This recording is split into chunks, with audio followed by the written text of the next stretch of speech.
కానీ మీ సోదరికి కూడా మంత్రి పదవి ఇస్తే ఇంకా మరింత బాగుంటుంది, నేను ప్రజల కోసం పనిచేస్తానని చెప్పి పదే తన ఆవేదన వ్యక్తం చేస్తారు.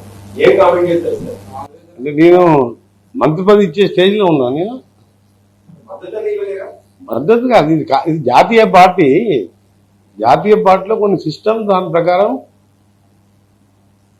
పార్టీ అగ్రనాయకత్వం నిర్ణయం తీసుకుంటుంది.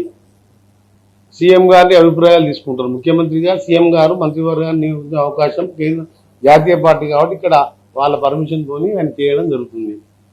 అందులో మా ప్రమేయం కానీ ఎవరి ప్రమేయం కానీ ఉన్నదల్లా.